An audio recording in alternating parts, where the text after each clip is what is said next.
rapport accablant, non, on a essayé de faire un rapport à la mode sénatoriale, mais à la fois objectif et aussi mettant en évidence les carences. On ne peut pas nier qu'on est passé de 800 à 3700 déclarations de pénurie depuis le rapport du Sénat de l'été 2018.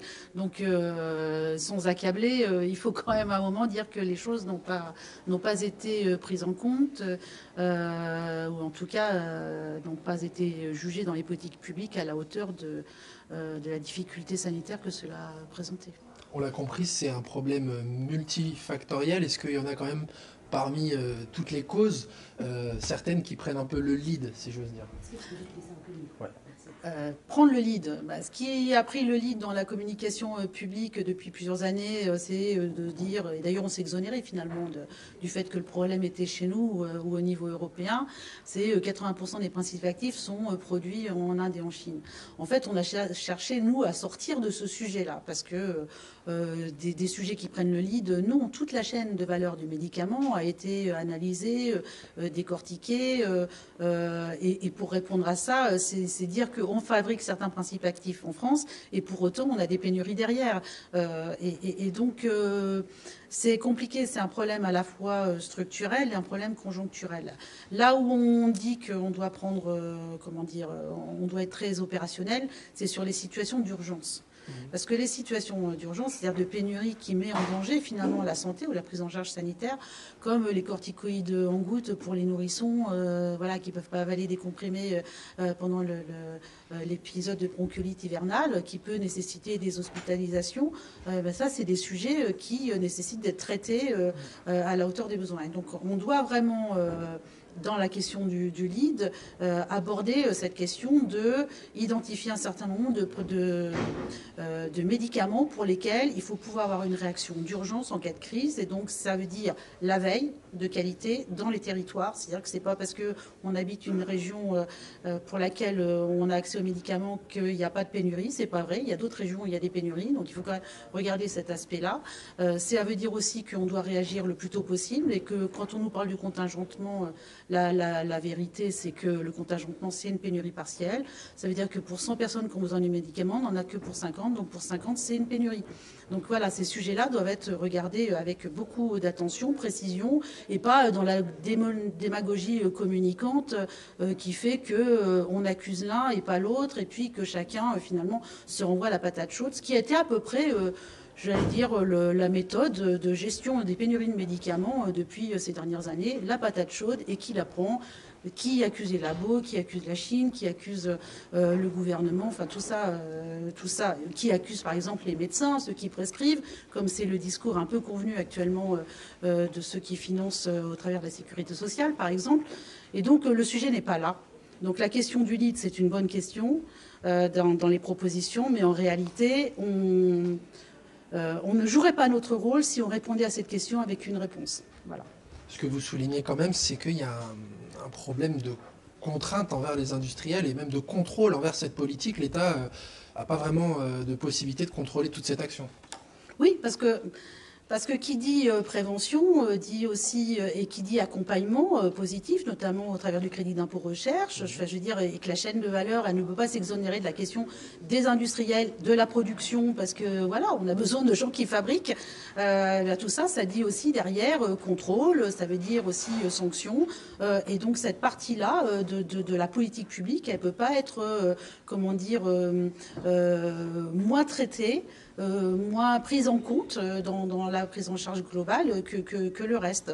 Et donc, on tend la main, mais si on ne répond pas aux obligations, eh bien, à ce moment-là, on doit pouvoir être en situation de contrôler. Les plans de gestion de pénurie, ces fameux PGP qui sont déclaratifs par les laboratoires, on a pu avoir accès, justement, ça fait partie de notre travail de fond, d'avoir accès à un certain nombre de PGP donnés par l'Agence nationale de sécurité du médicament. Honnêtement, on peut passer à des PGP de grande qualité, à des choses chose extrêmement lacunaire, où on s'en lave un peu les mains, finalement, quelque part. La réponse est, je pense, juridiquement, on couvre bien le laboratoire, mais sur le plan technique et sur le plan de couvrir sanitairement la population, là, on est très très loin de la réalité. Et donc, la NSM doit avoir les moyens de contrôle et d'obliger qualitativement à ces plans de gestion de pénurie qui sont essentiels, évidemment, pour pouvoir déclencher une réaction derrière. Parce que si la capacité de contrôle et de contrainte n'est pas assez forte, le rapport de force est perdu, finalement, avec les labos. C'est ce que vous voulez dire? Oui, rapport de force, peut-on dire que c'est un rapport de force? Oui, ça se traduit par un rapport de force, mais en réalité, on parle du médicament, quoi. On parle de politique sanitaire, donc on ne parle pas de la distribution, j'allais dire, des fourchettes, même si elles sont très utiles à table. Enfin, on parle des médicaments, donc ce n'est pas un bien de consommation ordinaire, et donc chacun a sa responsabilité éthique dans cette question. Voilà. Et donc, c'est une question qui n'est pas que nationale, qui est européenne, qui est internationale. Et donc, le rapport de force ne devrait pas exister, mais on doit en tout cas donner un poids important aux considérations sanitaires dans les décisions de la part des laboratoires, de ceux qui fabriquent, et un contrepoids aux décisions de business plan, voilà, enfin, c'est-à-dire d'équilibre économique du laboratoire et aux considérations financières et notamment voilà, de questions qui n'obéissent pas tout à fait aux objectifs sanitaires et de santé publique. Alors votre rapport fait une série de recommandations en 2 catégories, juguler la situation et ensuite mieux structurer la filière pour que ça ne se reproduise plus, grosso modo c'est ça? Oui, c'est le structurel et le conjoncturel, donc on est tout à fait d'accord. C'est-à-dire que je pense que ces 2 éléments-là sont à regarder en sachant que le conjoncturel, c'est-à-dire les situations de crise, ont finalement ont eu un effet loupe de zoom sur cette question. Et donc, il y a à la fois du court terme. Le court terme, c'est du réglementaire, c'est mieux outiller les outils de contrôle, c'est piloter. Voilà. Parce que, y a-t-il un pilote dans l'avion? Voilà. C'est un peu le sujet. Il n'y a pas que le LEM qui nous dit qu'il y a un problème de pilote. On l'a eu quasiment à toutes nos auditions, cette histoire du pilotage. Parce que le pilotage, c'est consubstantiel d'une politique publique, et là, en l'occurrence, une politique de santé publique. Et donc, il faut bien qu'il y ait quelqu'un pour décider. On a, j'allais dire, distribué les responsabilités en matière sanitaire au travers de nombreuses agences qui sont extra-ministérielles. On a plusieurs ministères concernés. On ne peut pas avoir la direction générale aux entreprises qui communique sur une liste de 58 médicaments dont on ne sait même pas qui ou quelqu'un dans la dimension sanitaire de cette question a donné un avis. Donc tous ces sujets-là méritent quand même qu'il y ait un pilotage. Et donc on souhaite vraiment que cette politique-là soit reprise en main par le politique, mais au sens noble du terme. C'est-à-dire communiquer n'est pas agir. Et donc voilà, on souhaiterait quitter un petit peu la question des tweets et des communiqués et passer à la question des actions.